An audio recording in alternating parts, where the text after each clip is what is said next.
영상을 보면서 제가 많은 생각을 하게 돼요. 무슨 생각을 하게 되냐면, 부모의 마음이 이런 마음이구나 생각이 듭니다.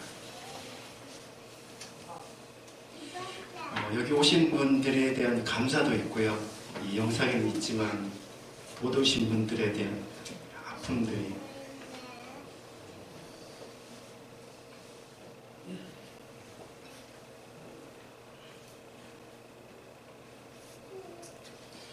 이런 사람이 아닌데 아무튼 지난 2년 동안에 우리 교회와 함께 하시고 역사하신 그 하나님을 찬양합니다. 또 방금 전에 이제 앞에 안내를 하는데 집사님이 그러시더라고요. 우리 교회는 참 신기한 교회다. 어떤 교회는 막 떠들썩한데 들어가 보면 실속이 없는 교회가 많은데 우리 교회는 참 조용한데 또 하나님이 하신 일들을 보면 참 놀랍다. 그런 고백을 하시더라고요. 그때 제가 깨달았어요. 그래 우리 교회가 이런 교회구나. 우리 교회가 참 좋은 교회이죠. 여러분과 함께 걸어가게 되는 이것이 저에게는 가장 큰 기쁨과 행복인 것 같습니다. 한 젊은 목사님이 있었습니다. 이 목사님이 새로운 교회에 부임을 하게 되었어요. 그래서 교사들과 첫 만남을 갖게 되었습니다. 그때 그 목사님을 만난 교사들이 그 목사님에게 이런 이야기를 했습니다. 목사님, 우리 교회는요 술, 담배 하는 아이들이 한 명도 없습니다. 자랑스럽게 새로 부임한 목사님에게 이야기를 했습니다. 그러자 목사님이 그 교사에게 이렇게 질문을 했습니다.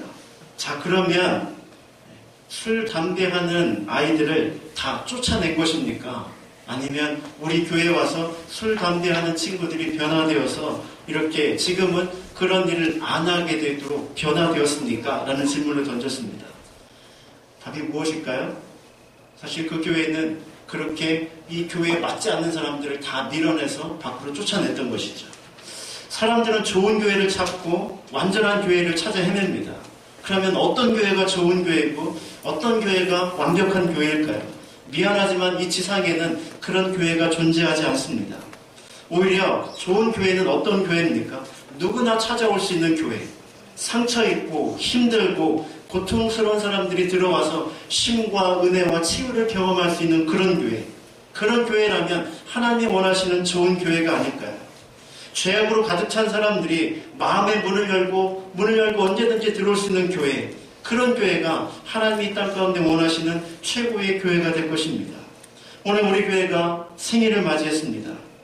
2년 전에 5명이 첫 예배를 드리면서 앞으로의 삶을 인도해달라고 하나님 앞에 기도하면서 그렇게 엎드렸습니다. 사실상 요즘의 시대가 개척이 불가능하다고 말하는 시대입니다.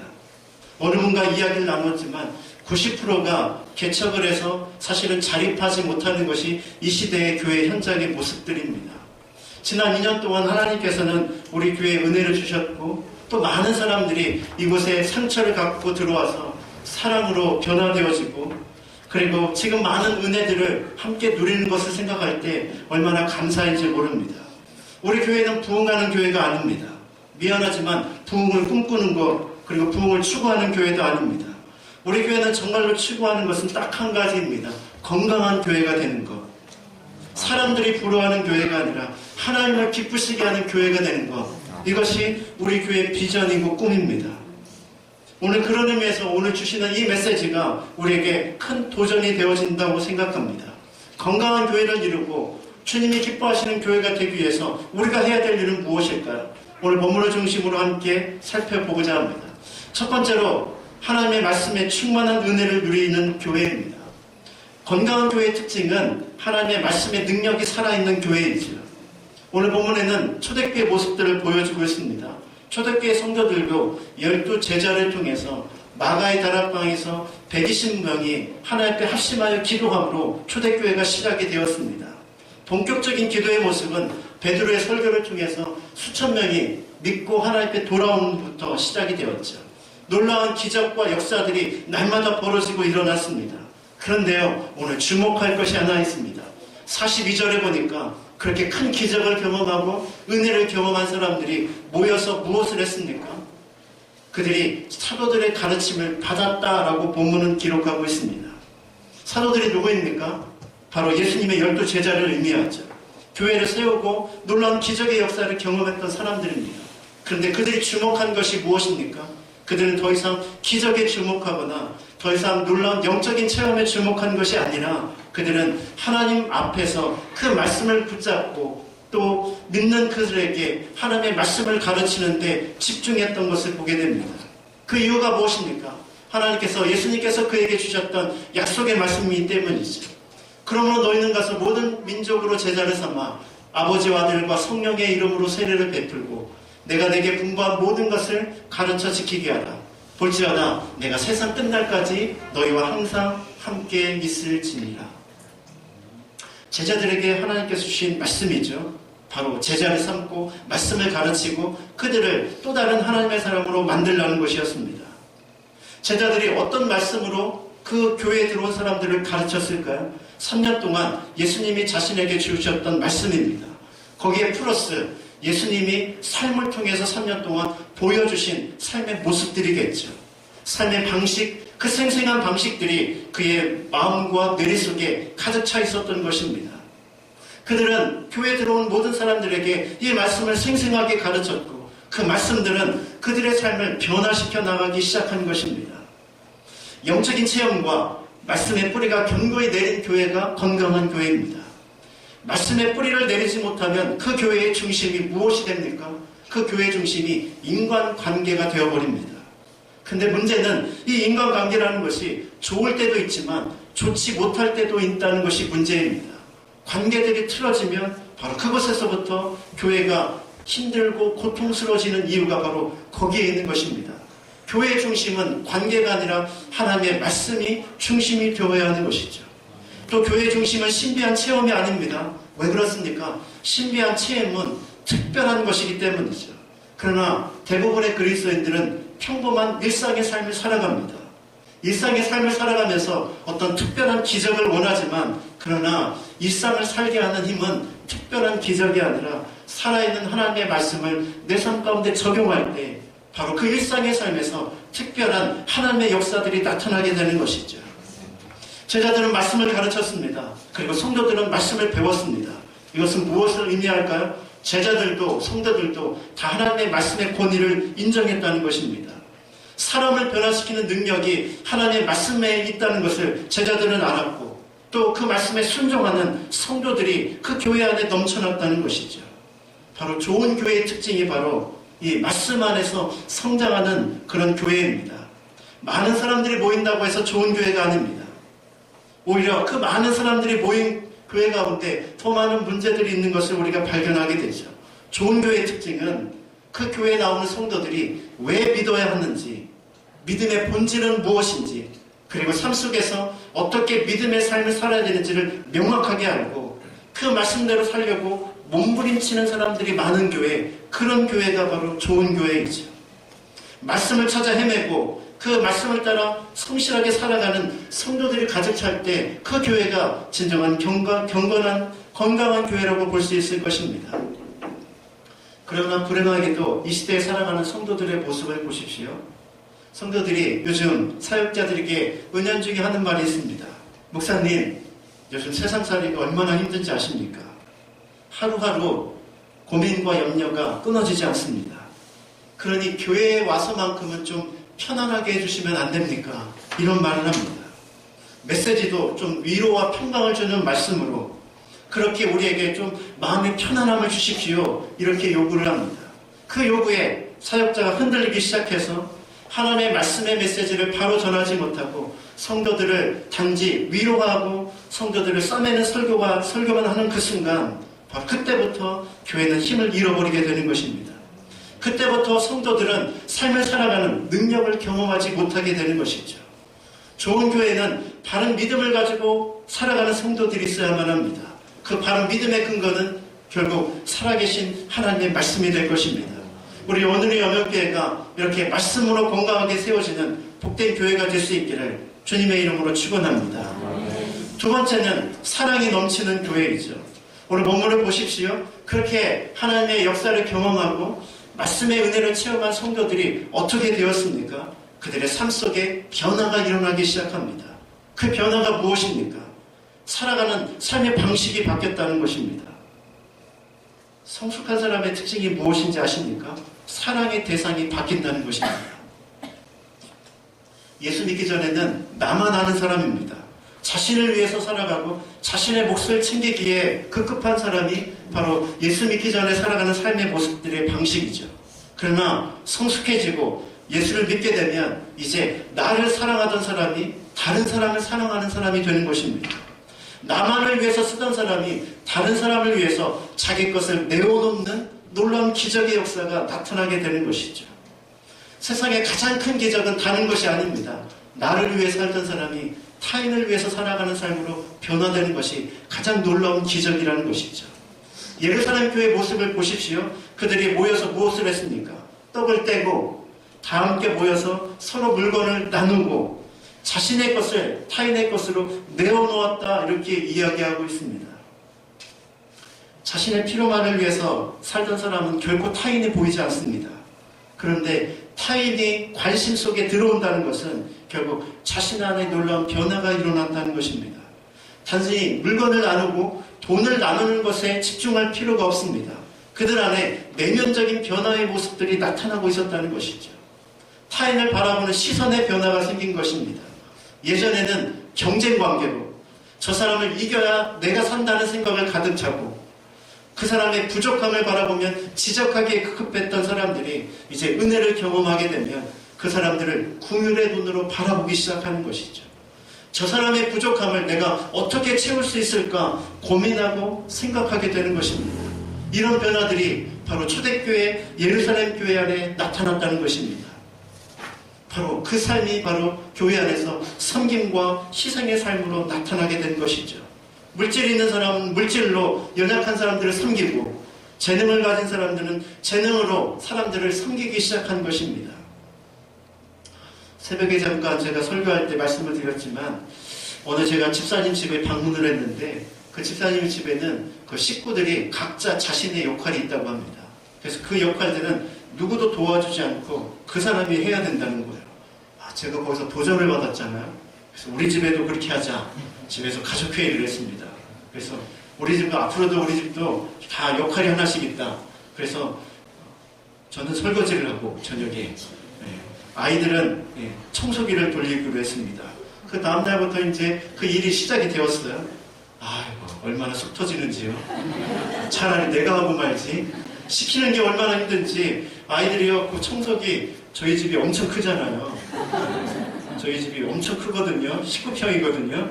그런데 그 청소기 돌리는 거 1, 2분도 안 걸리거든요. 그걸 하는데도요, 얼마나 그 한 번 시키려면 5분 동안 청소기 돌려줘. 청소기 돌릴 시간이야. 이거를 계속 반복을 해야 됩니다. 그러면 그 다음에 무슨 반응이 나오는지 아세요? 엄마, 아빠, 내가 오늘 얼마나 힘들었는지 알아? 학교에서 6시간 공부하고, 집에 와서 또 뭐하고, 나도 똑같이 힘들었거든? 그런데도 그렇게 막, 지금 한 달 정도 좀 넘었는데요. 끝까지 한번 해보려고요.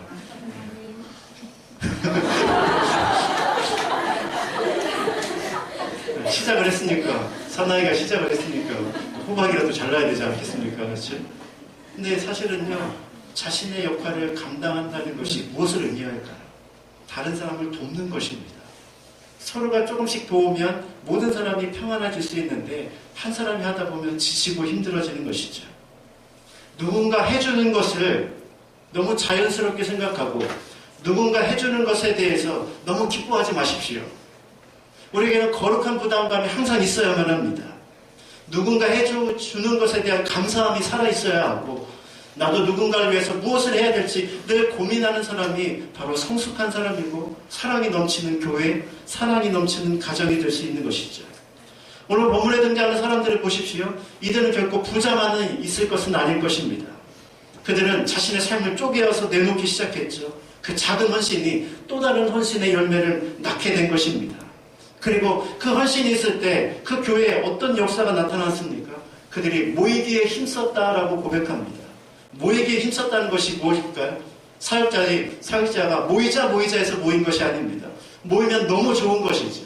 사랑이 넘치고 그 속에 희생이 가득 차기 때문에 서로 성도들끼만 만나도 기쁨이 넘쳤던 것입니다. 그 교회가 바로 예루살렘 교회였고 그 교회가 건강한 교회의 모습이라는 것이죠. 초대교회 성도들은 상대방을 바라보면서 불꽃이 타올랐던, 무엇을 지적할까 고민하면서 불꽃을 태웠던 바리새인과 서기관 같지 않았습니다. 그들의 눈에는 요즘식으로 표현해보면요, 사랑의 하트가 뿅뿅뿅뿅 나온 것이죠. 사람들을 향한 궁율의 마음이 그의 눈과 마음을 통해서 표현되었던 것입니다. 안타까운 것은 이 시대가 점점 이기적으로 변해가고 있고 성도들마저도 이기적으로 변해가고 있습니다. 자기 교회, 남의 교회, 자기 성도, 그리고 하면서 성도들끼리, 교회끼리 경쟁으로 서로 다투는 시대가 어느덧 되어버렸죠. 우리는 그런 경쟁의 관계가 아니라 궁율의 마음으로 서로를 품어주는 그런 교회가 되었으면 좋겠습니다. 우리 교회의 부흥을 자랑하는 교회가 아니라 연약한 교회를 섬길 수 있는 교회, 그들을 위해서 기도해주고 그들이 성장하도록 도울 수 있는 그런 건강한 교회가 되었으면 좋겠습니다. 이런 교회로 하나님께서 저희들의 교회를 써주시도록 함께 기도하는 저와 여러분이 될 수 있기를 주님의 이름으로 축원합니다. 세 번째 특징은 바로 세상 속에서 칭송받는 교회였다는 것입니다. 하나님이 기뻐하시는 교회의 특징이 무엇일까요? 그것은 바로 세상 사람들이 두려워하는 교회입니다. 오늘 본문을 보십시오. 본문에 무엇이라고 이야기하고 있습니까? 그 삶을 바라보면서 사람들이 서로 이 교회에 두려움, 영적인 두려움을 가졌다라고 기록하고 있습니다. 이 두려움은 무서움이 아니라 신선한 충격이 되었다는 것입니다. 초대교회 성도들이 삶을 살아가는 시대에도 바로 우리와 똑같은 시대였습니다. 하루아끼 먹고 살기가 힘든 그 고통스러운 시대였죠. 그러나 그 시대에 바로 성도들은 달랐다는 것입니다. 이기주의와 기회주의의 삶을 살아가던 그들에게 이기심을 내려놓고 타인을 위해서 희생하는 섬김들이 성도들의 모습 가운데 보였습니다. 율법의 조항에 얽매여서 말씀을 피동적으로 지키던 그 사람들이 이제 말씀의 은혜를 경험하고 그 말씀을 적극적으로 살아가는 그런 진정한 하나님의 사람들이 되었습니다. 이것은 바로 유대인들에게 충격이 되었죠. 서로를 섬기며 말씀대로 살아가는 그들의 삶의 모습은 어떻습니까? 더더욱더 놀라운 변화의 역사들이 그들 안에 있었던 것입니다. 말씀을 듣고 성령을 체험하고 미움이 사라지고 여기까지다라고 생각하면서 품었던 그 미움의 감정들이 예배를 드리다가 눈 녹듯이 사라지고 좌절과 절망 가운데 내일을 향한 두려움을 갖고 살아가는 사람들이 용기와 새 힘을 얻어서 살아가는 삶의 모습들, 다른 사람에게 고통을 주던 사람이 이제 다른 사람을 살리는 삶이 변화되는 그런 놀라운 은혜들이 예루살렘 교회에 나타났던 것이죠. 바로 이 역사가 우리 교회에도 나타나기를 주님의 이름으로 축원합니다. 초대교회는 건물도 없었고 조직도 없었고 교파도 없었습니다. 그러나 그 안에는 성령의 역사하심과 말씀의 놀라운 능력과 서로를 향한 사랑의 마음들이 그들 안에 있었던 것이죠. 그것이 바로 세상이 도저히 감당하지 못하는 세상의 변화를 일으키는 놀라운 능력이 된 것입니다. 오늘 본문의 47절을 한번 보십시오. 47절 한번 같이 한번 봅시다. 같이 한번 읽습니다. 시작. 하나님을 찬미하며 또 온 백성에게 칭송을 받으니 주께서 구원받는 사람들을 날마다 더하게 하십니다. 여기서 우리가 중요한 메시지 하나를 발견하지 않습니까? 교회가 부흥을 추구하거나 부흥을 꿈꾸는 것이 아니라 부흥은 하나님이 주시는 열매요 결과라는 것입니다. 우리가 하나님을 찬양하고 성도들끼리 모여서 사랑하면 백성들이, 수많은 사람들이 그 믿는 사람들을 바라보며 두려워하게 되고 또 그들을 칭찬하게 됩니다.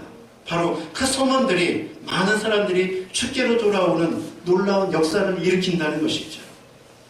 부흥은 하나님이 주시는 것입니다. 진정한 부흥은 성도들이 자신의 부족함을 깨닫고 하나님 앞에 엎드릴 때 시작이 되어집니다. 성도들이 이렇게 모여서 하나님의 은혜와 감격을 경험하게 되면 그 변한 성도들의 삶을 통해서 사람들이 삶을 돌이켜 교회로 찾아오게 되는 것이죠.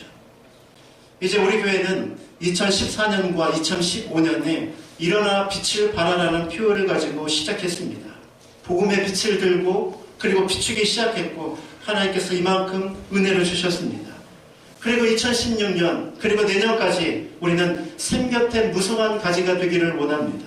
샘 곁에 무성한 가지는 말씀의 은혜를 통해서 가지를 넓게 펴서 지치고 힘든 사람들이 그 안에 와서 그늘 안에서 쉬고 그리고 위로를 받을 수 있는 그런 넉넉한 큰 나무 들이가 있는 그런 교회가 되기를 꿈꾸는 것이죠. 말씀으로 성도를 세우고 건강한 교제를 통해서 목장 모임을 세우고 우리 아이들이 영적으로 훈련받고 성장할 수 있도록 어린이 목장과 청소년 목장과 청년 목장이 세워지도록 하나님께서 우리에게 은혜를 주셨습니다. 우리는 미움과 다툼과 이기심 그리고 상처받는 이 시대 속에서 하나님의 사랑과 섬김을 통해서 세상을 섬기는 그런 공동체가 되기를 원합니다. 그리고 우리의 삶을 통해서 하나님이 영광을 받으시는 그러한 공동체가 되기를 원합니다. 또 하나님께서 우리에게 은혜 주셔서 한 지역을 말레이시아 지역에 있는 선교사를 섬길 수 있도록 시작하게 하셨고 북한에 또한 성경을 보내는 사역을 시작하게 하셨습니다. 비록 부족한 발걸음이지만 바로 하나님께서 주신 은혜를 이제 세상으로 흘려보내는 사역을 저희가 시작했습니다. 저희 교회를 통해서 하나님이 더 놀라운 역사를 이루어가도록 함께 수고하고 애쓰는 저와 여러분이 되기를 소망합니다. 이제 말씀의 결론을 내리기 원합니다. 우리가 방금 전에 본 동영상에서 맨 마지막에 우리 오늘의 영역교회 2년 후의 모습이 어떨까요? 라고 그렇게 멘트가 나왔습니다. 사실은 저도 그 멘트를 볼 때 마음에 심장이 울렁거렸습니다. 2년 동안 하나님께서 이렇게 은혜를 주셨는데 앞으로 2년 동안 하나님께서는 또 어떻게 놀랍게 우리를 인도해 가실까? 그런데요, 분명한 하나의 사실은 2년 후의 교회의 모습은 다름 아닌 2년 후에 나와 여러분의 모습이라는 것입니다. 제가 성장하고 여러분이 성장하면 오늘의 영역교회도 함께 성장할 것입니다. 그러나 제가 가만히 있고 여러분들이 가만히 있으면 오늘의 영역교회는 이 모습 이대로 끝나버리고 말 것입니다. 한 성도, 한 사람이 바로 믿음의 뿌리를 내리고 든든히 서갈 때 하나님께서는 우리 교회와 성도와 가정에 은혜를 베풀어 주실 것입니다. 이렇게 합력하여서 하나님의 위대한 역사를 이루어갈 수 있는 주님의 복된 교회를 이루는 저와 여러분이 될 수 있기를 주님의 이름으로 축원합니다. 함께 기도하겠습니다.